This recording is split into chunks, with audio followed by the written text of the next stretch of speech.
ახალციხის ცენტრალურ სტადიონზე რაგბში საქართველოს ღია ჩემპიონატი გაიმართა. დღეს ერთმანეთს მესხეთის ტაო და ასპინძის ლომები დაუპირისპირდნენ. ჩემპიონატში მონაწილეობას 1997-18 წლებში დაბადებული ახალგაზრდები იღებენ. მიხეილ იაძის სახელობის ცენტრალურ სტადიონზე დაძაბული თამაშის შემდეგ ანგარიში 21-8 ახალციხის ნაკრების სასარგებლოდ დასრულდა. ასპინძის გუნდის მთავარი მწვრთნელის განმარტებით ეს ახალციხის ნაკრებთან მესამე გასვლითი თამაში იყო. თემურ ტივაძის თქმით, ასპინძის რაგბის გუნდი ახალი ჩამოყალიბებულია და სპორტსმენები ჩემპიონატში მონაწილეობას პირველად იღებენ.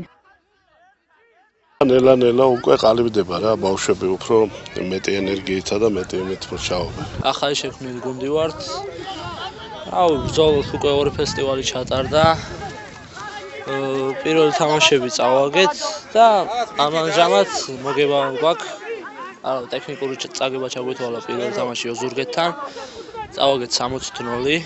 მაგრამ უკვე ალბათ რა ვიხედავთ ბიჭები, შემართება აქვს თამაშების.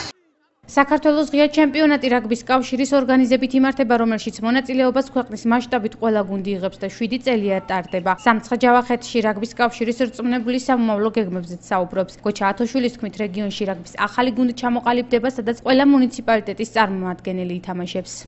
3 წლის წინაც უკვე ყავდა ალიგის და ბელიგის გუნდები და ნელ-ნელა უფრო მასიური ხდება და უფრო მეტი ბავშვები ერთვებიან რაგბში.